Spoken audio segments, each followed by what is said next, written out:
Yo, le bonjour internet, comment ça va? Ça fait trop longtemps que je voulais vous faire cette vidéo sur la lessive, je suis trop contente de pouvoir enfin vous la faire. Lessive liquide, lessive en poudre adoucissant, j'ai tout prévu pour satisfaire vos petites envies de lessive maison, écologique, économique. J'ai tout ce qu'il vous faut. Vous allez le voir, j'ai un tout petit peu galéré sur la lessive liquide, mais on va faire deux recettes de lessive. On va faire de la lessive pour les couleurs, on va faire de la lessive pour le blanc, on va faire l'adoucissant. Alors vous allez me dire pourquoi faire sa lessive maison alors qu'on en trouve déjà plein dans les supermarchés et que c'est beaucoup plus pratique comme ça. Alors déjà d'une, c'est pas très compliqué à faire de la lessive, et ensuite sachez que dans les lessives qu'on trouve en supermarché, il y a énormément de perturbateurs endocriniens qui sont très mauvais pour la santé. Il y a beaucoup d'allergènes, il y a du pétrole, il y a beaucoup de parfums qui sont très mauvais, qu'on porte sur notre peau toute la journée puisque nos vêtements, nos draps, tout ce qu'on lave avec de la lessive, ça touche à notre peau. Je parle même pas des sous-vêtements. Ce serait bien au bout d'un moment d'arrêter de porter du pétrole et des mauvaises choses sur notre peau, et donc je me dis que si on fait notre lessive nous-mêmes, et ben ça peut être que plus naturel. Et en plus là vous allez voir, je n'ai que des produits naturels et écologiques à vous proposer à mettre dans cette lessive. Voici ce dont vous allez avoir besoin pour faire cette lessive et cet adoucissant. Dans un premier temps, et évidemment c'est la base, on va utiliser du savon de Marseille. Le savon de Marseille, ça pue, ça sent le cheval, mais vraiment c'est une horreur, ça pue. Mais heureusement, ne vous inquiétez pas, on va mettre des petites choses pour parfumer notre lessive. En tout cas celui-là, moi je l'ai pris sans huile de palme, sans parfum, sans colorant, à base d'huile 100% végétale, hypoallergénique. Donc on est au max sur ce savon de Marseille, c'est top du top, 100% des ingrédients sont d'origine naturelle, on est très content même si ça pue. On va utiliser le seul, l'unique, le vrai, le bicarbonate de soude. L'intérêt premier du bicarbonate de soude, c'est d'être anti-odeur. Le bicarbonate de soude est d'origine minérale, il est obtenu à partir de matières premières renouvelables et c'est non nocif pour l'environnement, donc on est très content. On utilise le bicarbonate de soude pour dégraisser, nettoyer, détacher, blanchir légèrement, méga utile. Avec le bicarbonate de soude, on va utiliser les cristaux de soude. Alors quelle est la différence entre le bicarbonate de soude et les cristaux de soude? C'est la question que je me posais, heureusement j'ai trouvé la réponse. Les cristaux de soude, c'est un peu le plus du bicarbonate de soude. En gros ça va vraiment être pour le linge très sale, ça va être plus dégraissant, ça va mieux nettoyer. Et attention, changement de plan parce que j'ai retourné le début parce que j'avais eu un bug sur ma caméra. Dans 3, 2, 1, maintenant. Donc pareil, propriété dégraissante, nettoyant puissant, détachant, blanchissant, adoucisseur de l'eau, purifiant.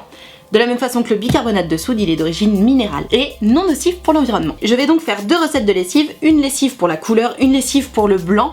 Pour la lessive blanche, on va rajouter du percarbonate de soude, qui est un actif blanchissant puissant, purifiant puissant, désodorisant, dégraissant et nettoyant puissant. D'origine minérale également et non nocif pour l'environnement. Pour parfumer ces merveilleuses lessives naturelles à l'odeur de cheval, on va utiliser des huiles essentielles. Moi j'en ai pris deux à mélanger, j'ai pris mandarine jaune et orange. Elles ont l'avantage de ne pas coûter très cher, de sentir très bon. Ça c'est pour les lessives liquides et en poudre. Pour l'adoucissant, je vais utiliser de l'eau déminéralisée. Je vais également utiliser de l'hydrolat de lycée citronné, que je n'ai plus puisque je l'ai terminé déjà, et de l'acide citrique. Si vous n'avez pas ça chez vous, vous pouvez également utiliser du vinaigre blanc et de l'eau, ça fonctionne, mais ça je vous l'expliquerai tout à l'heure pendant la recette. Avant que je ne vous emmène dans ma très populaire cuisine, que vous adorez, je le sais, sachez que la recette de lessive liquide peut également se faire sans eau. Il s'agit juste de mélanger tous les ingrédients dans un pot et ça vous fera une recette de lessive en poudre. C'est aussi simple que ça. Donc c'est parti, je vous emmène dans ma cuisine et je vous retrouve juste après pour l'update. Et bienvenue dans ma cuisine, ça y est, enfin on va pouvoir faire cette fameuse lessive bio-écologique maison dont je rêve depuis des mois. Comme promis, je vais donc vous faire une lessive bio-écologique maison pour le linge de couleur et une lessive bio-écologique maison pour le linge blanc. La différence entre ces deux recettes, c'est simplement que dans la lessive pour le linge blanc, on va rajouter du percarbonate de soude qui a une action blanchissante assez forte et ce qui va faire qu'on va être très content pour nos habits blancs. Je vais mettre ma lessive dans des bocaux de 720 ml aussi, je ne vais pas faire pour 1 litre de lessive. Je vais donc mettre dans mes deux préparations du savon de Marseille, évidemment c'est la base, c'est le savon. Je vais mettre du bicarbonate de soude qui est connu pour ses actions anti-odeur et des cristaux de soude, comme je vous le disais, qui est un bicarbonate de soude plus qui est dégraissant et qui lave bien. J'ajouterai ensuite le percarbonate de soude dans un des deux et les parfums. Dans un premier temps, il s'agit de faire fondre le savon de Marseille dans l'eau. Ça sent pas très bon, ça sent le cheval. Pour faire fondre le savon de Marseille, on va donc mettre 50 g de savon de Marseille dans 1 litre d'eau. Moi, comme je vous l'ai dit, je vais mettre à peu près 700 ml d'eau.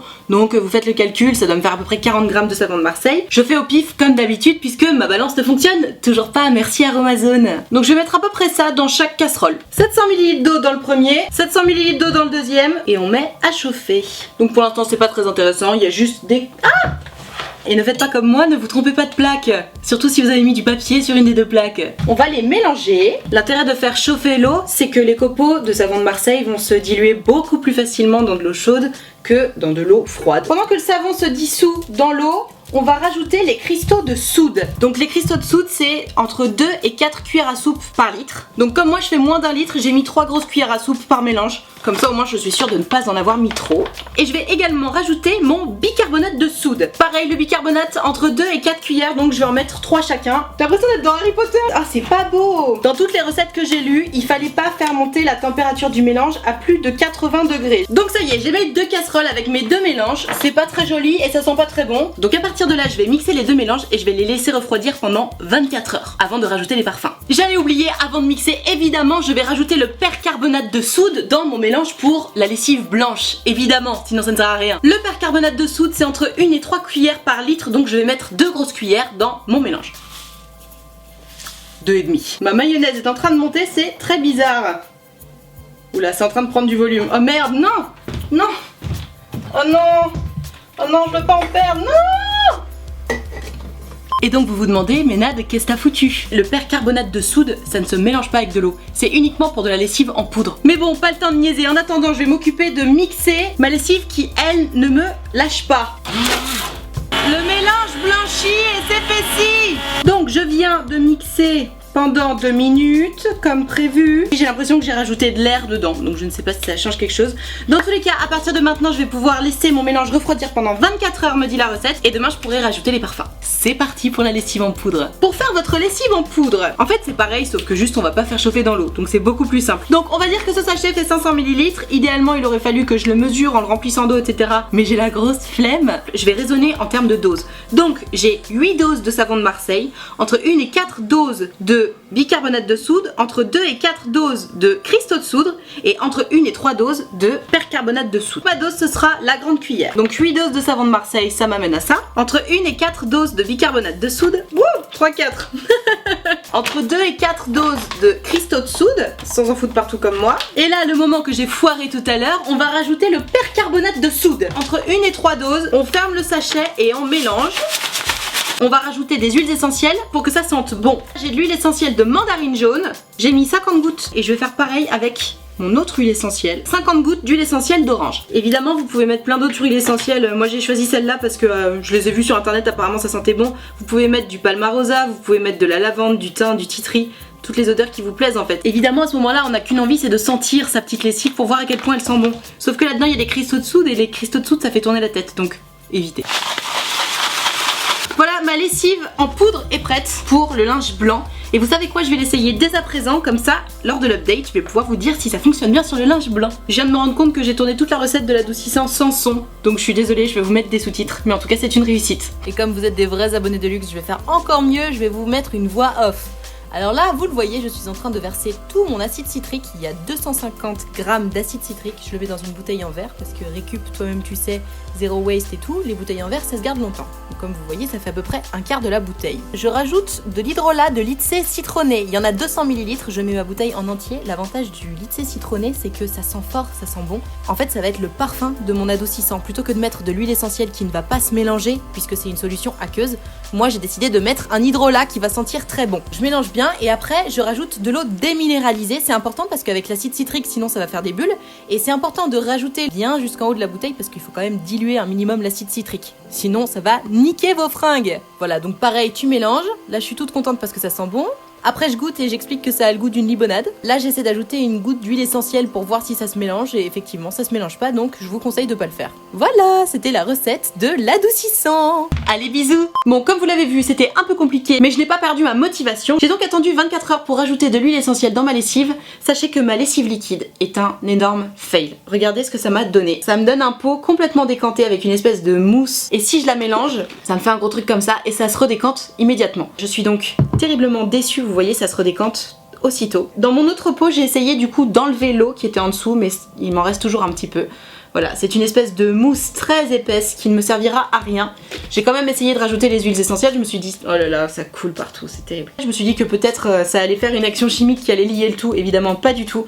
Donc voilà, j'ai le sentiment que cette lessive liquide est un énorme fail, j'ai un peu le seum. Et en plus, même en ayant rajouté les huiles essentielles, ça ne sent pas particulièrement bon. Ce savon de Marseille, vraiment, ça pue. Je vous assure, ça sent le cheval quoi, c'est terrible. Donc voilà, Énorme fail pour cette lessive liquide, je ne vous conseille pas de le faire.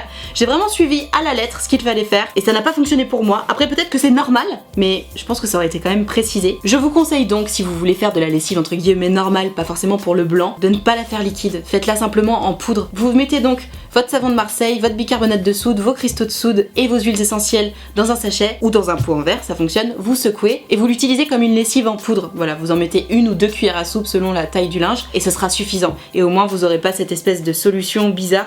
Et pour le coup, la lessive en poudre, ça a l'avantage de se conserver ad vitam aeternam. En parlant donc de lessive en poudre, vous le savez, j'ai voulu faire ma lessive blanche qui a complètement foiré à cause du percarbonate de soude quand je l'ai rajouté dans l'eau. Donc j'en ai fait une lessive en poudre, vous le voyez là, il m'en reste. Celle-ci du coup je l'ai essayée, j'ai lavé mon linge blanc avec. J'ai également utilisé au passage l'adoucissant. Le linge sent bon, il est bien nettoyé, aucun problème là-dessus. L'action blanchissante, je sais pas trop, je m'en rends pas compte parce que mes fringues blanches étaient déjà blanches. Très bien, je suis très contente en tout cas du côté lavé. Concernant l'adoucissant, j'ai un peu l'impression que mon linge est légèrement rêche.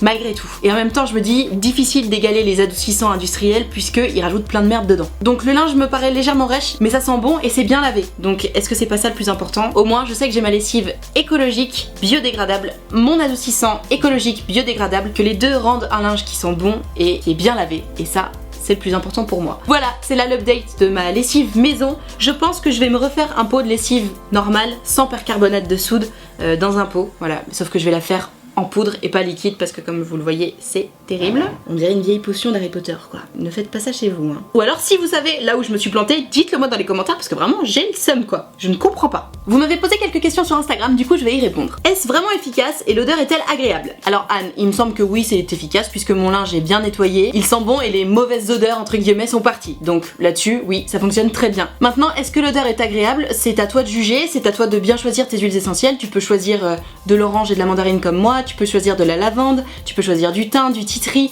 tu peux choisir n'importe quelle huile essentielle qui te plaît, tu peux même utiliser des hydrolats, tu peux utiliser des fragrances cosmétiques, donc là-dessus il n'y a aucun problème, c'est vraiment à toi de choisir l'odeur de ta lessive, pour le coup ça ne tient qu'à toi, donc aucun problème pour l'odeur. Quels sont les avantages et les inconvénients de faire sa propre lessive? Alors déjà les avantages c'est que c'est super économique, c'est écologique, c'est biodégradable, donc là-dessus on adore. Maintenant les inconvénients, bah... je dirais qu'il faut que tu le fasses toi-même chez toi, donc ça te prend à peu près 5 minutes, puisque je vous déconseille celle-là, qui est longue à faire en plus. Ça prend 5 minutes de mélanger tous les ingrédients dans un pot en verre, donc je dirais qu'il n'y a pas vraiment de désavantage, à part que oui, tu vas pas avoir la senteur Ariel ou la senteur Le Chat qui te plaît tant, pas vraiment d'inconvénient. Est-ce que c'est vraiment simple pour en faire et avoir des quantités suffisantes pour en faire? Oui, c'est très simple pour en faire, du coup comme je vous disais, tu mélanges tout dans un gros pot, un pot comme ça je pense, ça fait facile 4 mois de lessive hein. Donc vraiment vous avez le temps, à raison d'une cuillère à soupe ou 2 par lessive, vous avez le temps avant d'écouler le pot en entier. Après pour la petite anecdote, moi j'ai directement mis la lessive dans le tambour, au lieu de la mettre dans le bac à lessive. Est-ce que ça fait des taches sur les vêtements comme la lessive poudre? Ça ne fait pas de taches sur les vêtements. Maintenant si toi ta lessive en poudre te fait des taches, ça veut sans doute dire que tu en mets trop. Il faut pas mettre trop de lessive, ça ne sert à rien et en plus c'est mauvais pour l'écologie. 1 ou 2 cuillères à soupe c'est largement suffisant et en tout cas moi ça ne m'a pas fait de taches. Est-ce vraiment efficace pour les taches tenaces type sauce tomate? Alors je ne sais pas, étant donné que je ne me suis pas fait de taches de sauce tomate, je n'ai pas lavé de t-shirt avec des taches de sauce tomate. En revanche il me semble que les lessives classiques ne sont de toute façon pas efficaces contre les taches de sauce tomate. Si vous avez un problème de taches en particulier, le bon conseil que je vous donne c'est vous frotter avec un vrai savon de Marseille avant de le mettre à la machine et il n'y a plus de taches derrière. Vraiment ça c'est magique. J'ai énormément de questions concernant le parfum, on peut mettre quoi dedans pour le parfum? Donc comme je disais, soit huile essentielle, soit hydrolat, soit fragrance cosmétique. Dans tous les cas, l'hydrolat sentira moins fort que les huiles essentielles. Les fragrances cosmétiques, je pense que c'est plus ou moins pareil. L'avantage des fragrances cosmétiques, c'est que vous allez pouvoir vraiment avoir toutes les odeurs, quand les huiles essentielles, c'est pas évident d'avoir tout ce que vous voulez. Oui, vous pouvez mettre des huiles essentielles dans votre lessive. Oui, l'odeur reste, maintenant il faut en mettre une certaine dose. Par exemple, dans ce petit sachet, j'ai mis en tout 100 gouttes d'huile essentielle. L'odeur se retrouve sur le linge et là-dedans, comme vous le savez, j'ai mis de l'hydrolat. L'odeur se retrouve aussi sur le linge. Ça sent pas très fort, mais en même temps on veut pas non plus que ça parfume à balle nos vêtements. L'important c'est juste que les vêtements sentent bon. Donc concernant le parfum, oui, ça sent bon. Et ça reste. Est-ce que c'est vraiment écolo d'utiliser du bicarbonate de soude? Quel est son impact écologique? Très intéressant ça comme question. Heureusement, quand j'ai fait ma petite commande chez Amazon, ils m'ont envoyé ce petit bouquin qui s'appelle Ma maison nature, l'entretien écologique. Au début du livre, il y a une page explicative par ingrédient. Et donc, qu'est-ce qu'ils disent sur le bicarbonate de soude? Je vais vous le dire. Produit multi-usage par excellence, le bicarbonate de soude s'utilise comme nettoyant, poudre récurrente, désodorisant, détachant. Écologique, non toxique, c'est un indispensable. Si vous n'en achetez qu'un, c'est celui qu'il vous faut. Donc je dirais qu'il n'y a pas de problème pour l'environnement avec le bicarbonate de soude. Avec des produits naturels, ce serait encore mieux. Mais c'est une lessive faite avec des produits naturels. Le savon de Marseille, les gars, 100% des ingrédients sont d'origine naturelle. 100% savon de Marseille, pur végétal. Pur végétal, les gars. Et comme je vous l'ai dit, bicarbonate, percarbonate, cristaux de soude, c'est un dérivé minéral, donc c'est naturel. Est-ce qu'on peut faire sans savon de Marseille? Perso, j'aime pas l'odeur. Oui, bah je comprends parce qu'effectivement ça pue. Sachez que, effectivement, le savon de Marseille, ça pue, mais si vous rajoutez bien des huiles essentielles, vous pouvez en mettre beaucoup, hein, c'est pas un problème. Déjà, ça aide, et ensuite, à la fin de la lessive, ton linge ne sent pas le savon de Marseille, je te rassure. Donc ne t'inquiète pas pour ça. Mais effectivement, ça sent le cheval, c'est terrible. Est-ce que ça n'aurait pas plutôt tendance à boucher la machine à laver? Mais enfin Marilou, ça va pas ou quoi? Déjà si t'en mets 2 cuillères à soupe, ça devrait aller. Et ensuite, le bicarbonate de soude, c'est un actif récurrent et l'acide citrique, c'est anti-tartre. Au contraire, c'est très bon pour ta machine à laver. Oublie tes a priori sur la lessive maison. La lessive maison, c'est le top du top. Ce que vous achetez dans les supermarchés, ça va être plus cher, moins écologique, voire pas du tout. Ce sera mauvais pour votre peau, pour les peaux sensibles, etc. Ça va vous créer des allergies, donc non. Oubliez vos a priori sur le homemade. Ce que vous faites vous-même, vous savez ce que vous mettez dedans. Ce que vous achetez dans les magasins, vous ne savez pas ce qu'il y a dedans.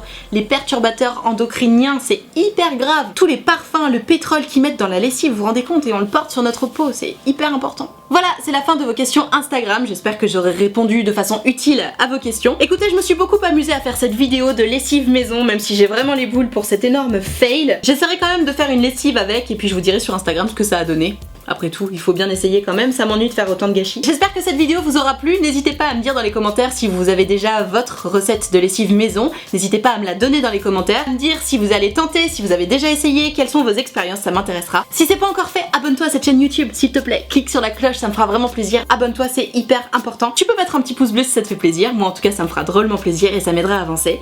Et en attendant la prochaine vidéo, je te fais des très gros bisous. Ciao.